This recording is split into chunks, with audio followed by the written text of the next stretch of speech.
Okay, I'm gonna roll here while I'm waiting for the videos before I did. I'm still only at, oh, I don't know, 20%, 25%. So anyway, while I'm waiting for those to load, um, don't get panicky over stuff, okay? Because when you get panicky, you get anxious, you get all of that.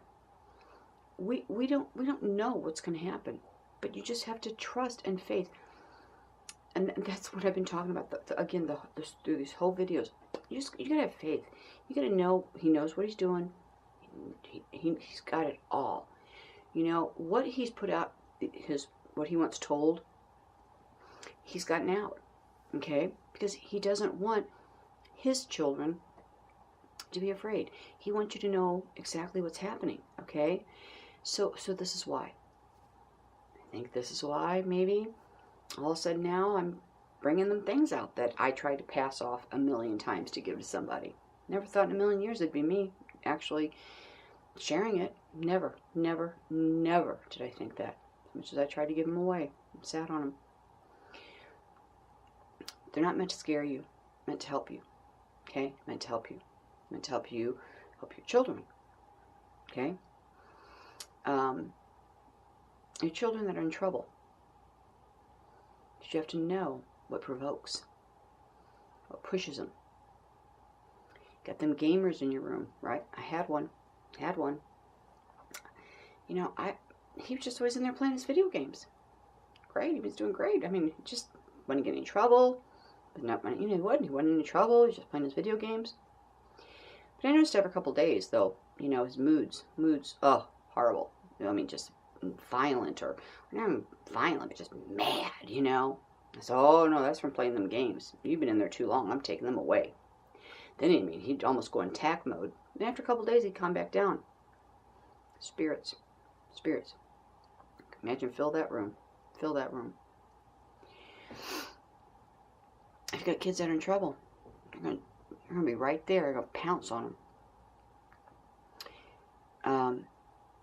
You got people who are depressed. You understand? Boy, you depressed? So you got to get rid of that depression. That's a spirit. It's a spirit. All go through depression. I'm so depressed. That's what we say. I'm just too depressed. I can't go. I'm just too depressed. I'm too depressed today. I can't go. I've said it. Go to me. I'm humiliated at how many times I've let that come out of my mouth. Just in even joking, just not even, I wasn't really depressed. I mean, it was just we get used to saying it, right? We get used to saying it. There is a spirit of depression too, okay? When you start becoming isolated, now, first of all, we've been pulled back out of the world in our own isolation from the Lord. Totally different thing. He's pulled us out of the world because He's pulled us away from that. But I'm talking that people just, total isolation, away from everything, the world, everybody. Not even God's people, it's not even God's people.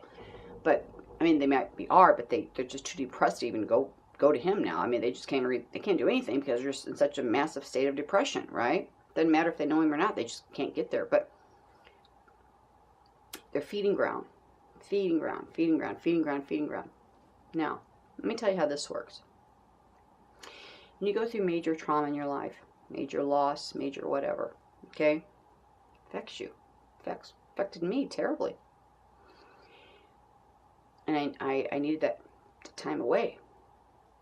Okay, there's good time back, away, and then there's time that's not good. You got to learn to decipher those.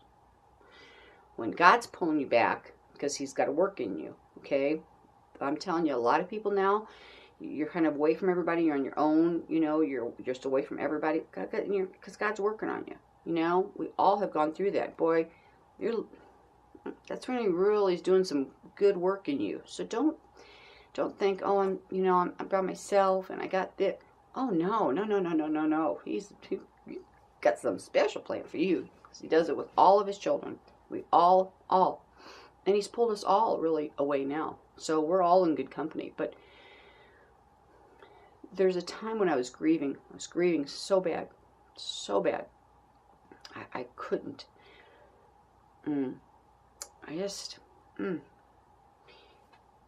I started doing is, and I just lost everything. Remember, I don't know if I told you, I had this huge identity theft.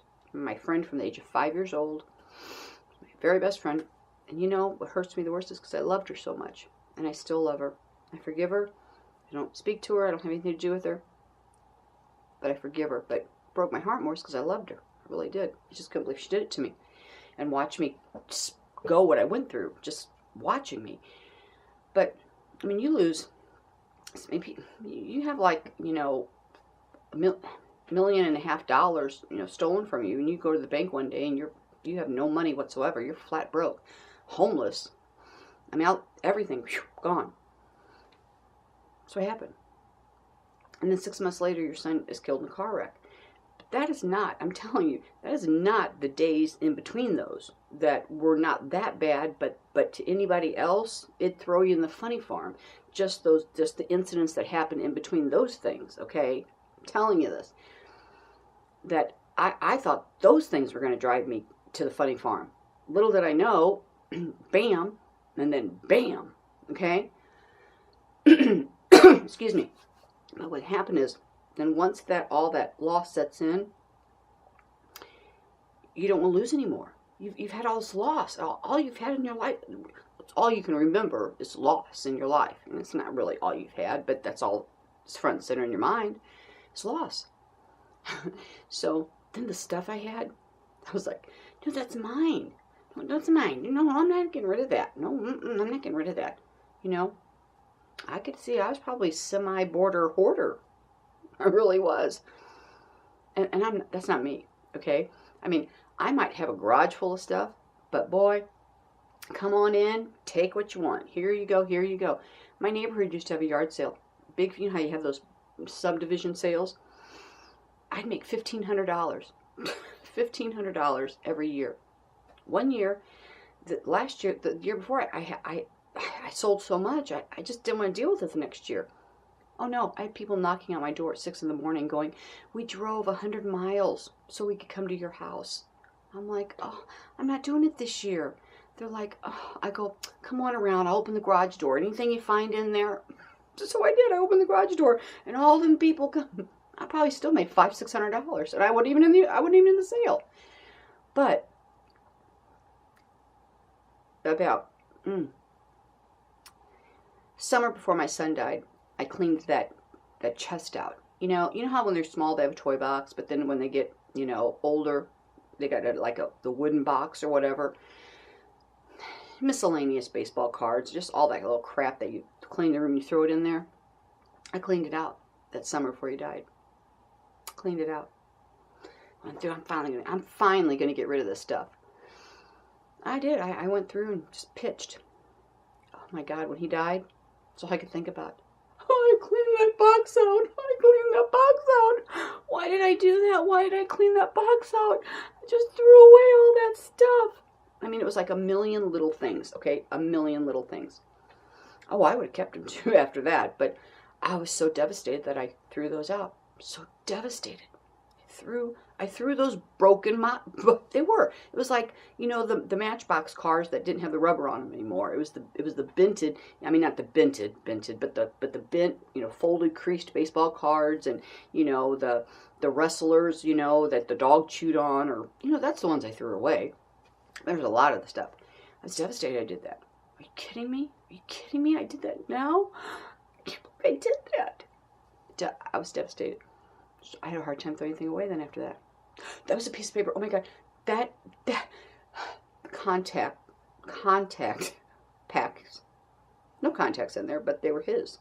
He used them. His used contact. Oh, give me those contact packs. I mean, so I had a hard time letting go of anything.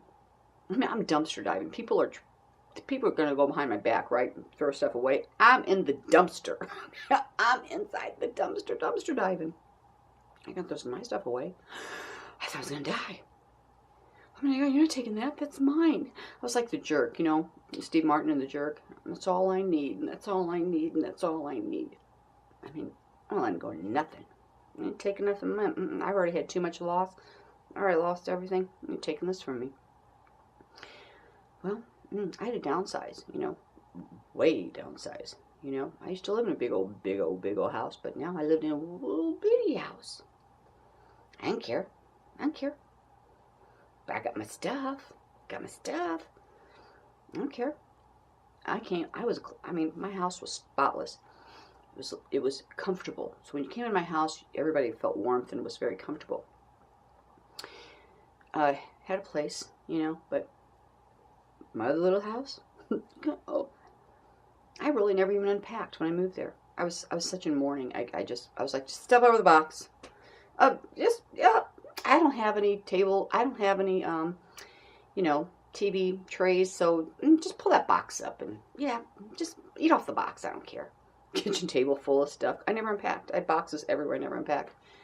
As soon as I moved in that house, I dived on the couch. Be 10 days at a time. Be there. I literally broke the remote. The cable remote. I wore it out. That's all I did. Cried and watched TV. Cried and watched TV. I read the Bible too. I prayed, talked to God all the time. He knew, but I was so brokenhearted. But I wasn't mad at him. I was never mad at him because I knew. I knew. I knew, but I wasn't mad at him. But I still couldn't quit crying at first. And it's a process. But my stuff, give me my stuff. Don't take my stuff.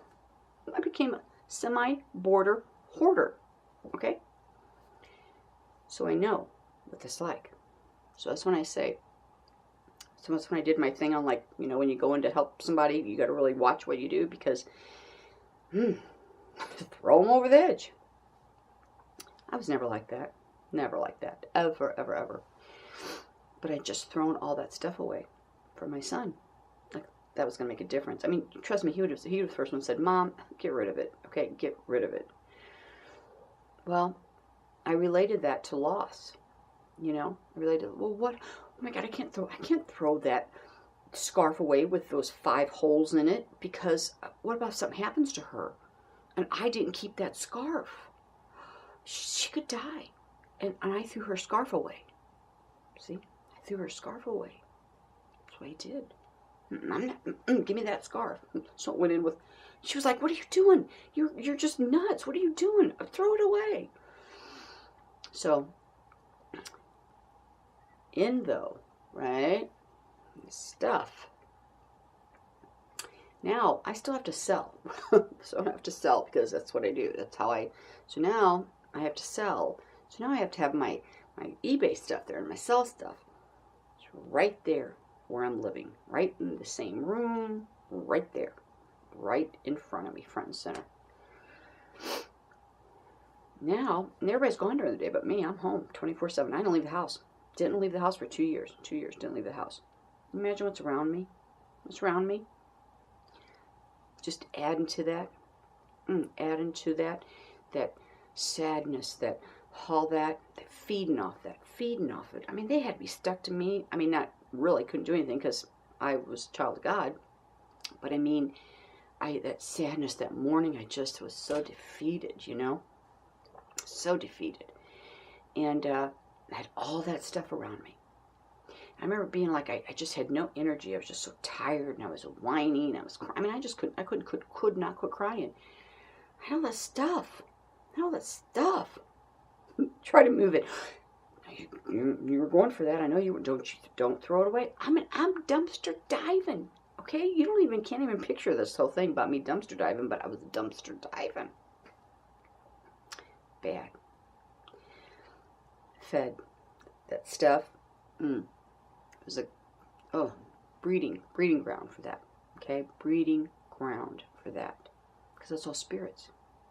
Depression, that anything to make that on you causes friction in your house, big time friction, because there's like a spirit of sadness just upon your house. And then when you have to walk in all that, you have to walk through that, and you have to walk in on it. That's not me. That's not that wasn't me. That's not that's not the mom they know. Now, all I can think about it, my stuff alone. Don't take my stuff. You know, it's mine. I'm going to die if you take my stuff. But all I could think about is if something happened. It happened to one, could happen to two, could happen to three. You know? And so I didn't want to let anything go.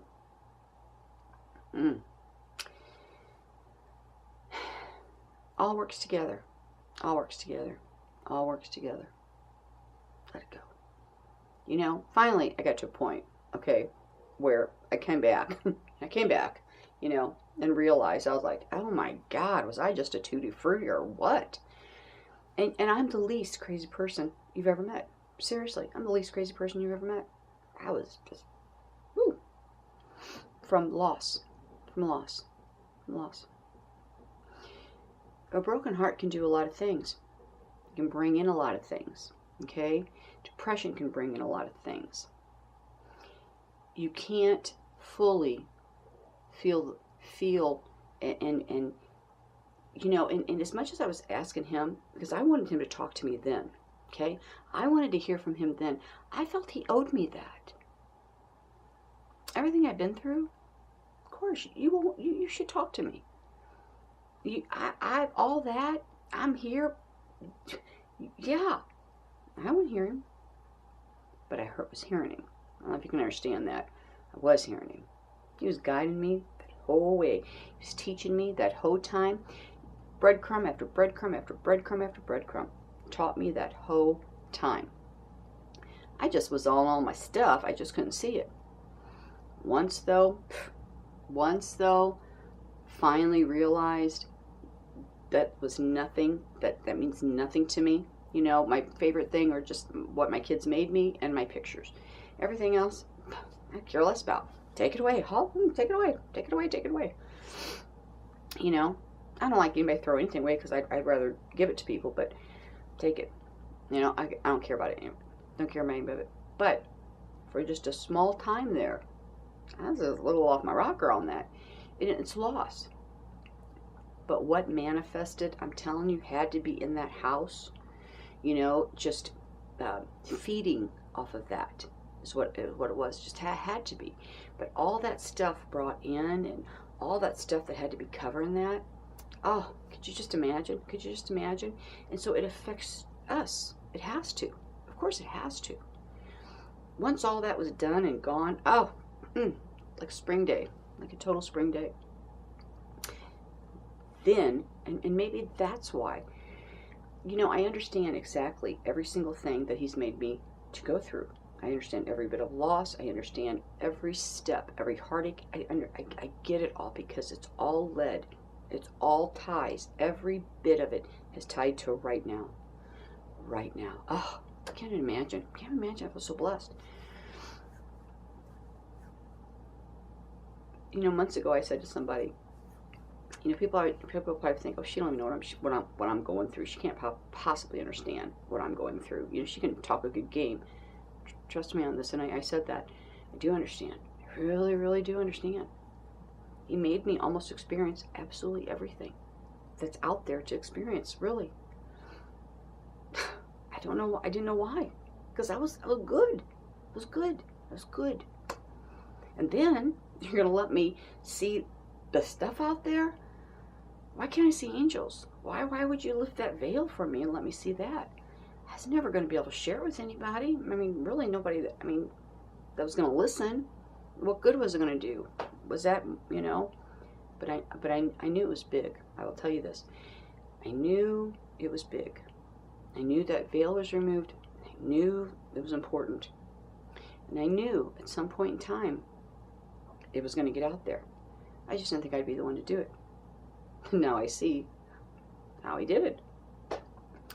You know, maybe it took me because I'm the one who found it. I mean, to truly understand how I found it, to make you understand how I found it. You know, that just happened, and this is the way it is. I don't know. But you see how all the breadcrumbs are coming in now? It's all coming, you know, to what we need. And before, like I said, the stuff that he's unveiling to us, really, right now, is stuff that didn't need to ever be unveiled before. It never, the past generations didn't need to know. Not that it couldn't have helped them, I'm sure it could have, but it wasn't something they needed to get through their course. Everything he's showing us now, we need to get through whatever we got to go through as a generation. So it's not by accident that all this is being released now. It's the final, he's crossing the final T's and he's dotting the final I's. He's putting all this in front of us because we're going to need it. He's giving us tools. He's given us markers. He's given us massive breadcrumbs, but he's given us truth, is what he's doing. He's given us truth, and like I said, people gotta quit saying stuff like, well, that's what never before. We're in an unprecedented time right now, so if you want to stick to that, then go right ahead. I can't stop you. I can't. But what worked before is not working now. That Bible's full of layers. Layers, layers, layers, layers, and more layers. He's just uncovering the very bottom layer for us, okay? And he's almost handing all of this to us on a silver platter, saying, look, it's in plain sight. It's right in front of you. Come on. Come on. Open up that mind. Open up those eyes. Open up your spirit and open up your heart. Let me in. Let me show you. Let me teach you. Let me open your eyes, open your ears, open it all. I'm trying to help you. Some people, I'm saying they're gonna believe it. It's okay. It's okay. They're gonna believe nothing. Not one single word. It's okay. It's all right. Remember, this is the thing is I can't argue with people, and I won't argue with anybody. I really won't. Because you know what that does? He's already told me. For certain people, not for everybody, certain people who don't get it, who don't get me, I'm not supposed to. But I'm not supposed to sit constantly and go back and defend, and because you know what it does? Makes me look to the left, makes me look to the right, keeps my focus straight ahead. It keeps my focus off of him. Of keep going straight. And doing exactly what he wants me to do right now. Time's very, very short. I mean, really short. And so I just got to keep doing what he wants me to do. And when I have to sit and constantly defend or whatever, it's not doing it. I love everybody. I do. And I said, you don't believe me? That's okay. It really is. Really, really is. I'm not going to judge anybody. I'm not going to say poop about anything. I'm not judging other YouTubers at all. I'm not doing it. I didn't walk their walk. I didn't pray every prayer they prayed. I didn't. I wasn't with them every word they ever said to the Lord. I wasn't there in every prayer session. I didn't walk every single footstep they walked. And unless you have, you can't judge them either. We don't know. We don't know. You might think you know, but you don't. You don't. So he'll deal with it. There's no reason for anything foul to come out of our mouths, anything hateful to come out of our mouths. It's just so unnecessary. There's no reason for it. He got it. He's got it. He'll take care of it. Take care of it. So, let it go. Let it go. But, don't know when he's coming. Don't know. Don't know. We know in our spirit it's soon. Every day I wake up and I think today's the day. Today's the day. Today's the day. And I go to bed. I'm sad. But don't mean tomorrow can't be. But I know everything now is here. And again, it's just a waiting game for us. Just a waiting game because I really believe he's turned his face toward Israel. And so, he wants you to be aware. He wants you to be awake. He wants you to be ready. Maybe there's just not enough. He's just hoping for more. He was just hoping for more that came out that day of tryouts. You know, he put a big old notice up, you know, open tryouts, and maybe he just didn't get the audience response that he was hoping for, you know. Maybe there's just that roster sheet that still has some names that need to go on it, you know. Come on, guys, let's go sign up, okay? Let's go sign up so we can get the season started. Wouldn't you like that? I'd like to get that season started. I don't know. Is he waiting for that? Could be. Could be. It's all in his hands. And remember, he goes by events. Markers, events. Doesn't go by days, hours, whatever. It's events. That's to happen. So watch every day. Israel's your gauge. Israel's your gauge. Watch every day Israel. See what's happening in Israel every day. Check it. So on my blog, Can You Hear Me Now? I put the Jerusalem Post on there. I don't know what's, you know, but, and I put Rapture Ready News on there because I do like Rapture Ready News, because it's news from all over the world that has to do with any prophecy, you know, anything biblical. The time frame, Rapture Ready will have a great news every day. Oh, for 10 years I read Rapture Ready News for about 10 years. And then there's links to all kinds of news sources all over the world, which of course I have to read those too, you know. But anyway, I put those on the blog, and you might want to save them on your bookmarks, you know, so you can read them every day too. But you gotta watch Israel. So, okay, I will do one. Somebody asked if I would do one on what to do for your house, how to bless your house, you know, with all these things in there. I will say this. I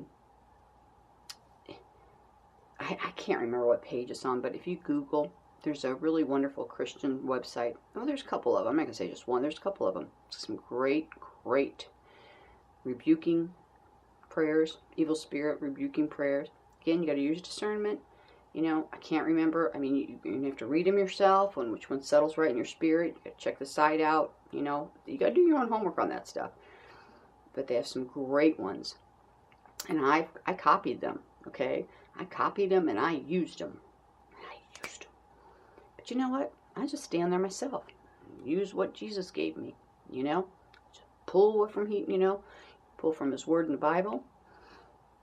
Pull from your spirit. Pull from what you know. Just take authority over them. You just crush that head of that snake, because that's what you got to do. Just a big old snake head. Just got to get your heel right on it and just crush it, you know? Just don't you be afraid. Don't you be afraid at all. Pray for your children. That's what I did. Pray. Your prayers go a long way. Just pray for your kids. You know? I gave them mine. You can't take them back. And of course, as mothers, parents, we cry because we worry about our kids. But I say, Lord, I'm not crying because of that. I'm crying because it's just a flaw in us as mothers. You know, we just cry. We do. We cry. And but please don't think that's my lack of faith in you, because I gave you my children, and I gave you, and I know you have them, and I know that you love me, and I know what you promised. I know you'll bless me, so I know you have them. So I'm not taking them back. I will not take that worry back. I will not do it. So some people might not understand. They might look at me and think I should, but no, I gave them to the Lord. And you will cause more damage than good if you take them back. Can't do it. Just gotta let them have them and walk just all in your good mood all day long. Even if, you know, even if London Bridge is falling, just gotta say, Lord, no, you got it. No, you got it. It's okay. No, you got it. That's what you gotta do. But anyway, I'll do one. I will try to look for those that I used, those prayers, and I'll tell you what I did. Okay, what I continue to do. What I continue to do. But don't let them fear you. I mean, don't let them put fear in you. Don't let them put fear in you. See, now you know. Now you see them. Now you're aware. Now you're aware. Okay. I'll see you later. See you soon. Bye-bye.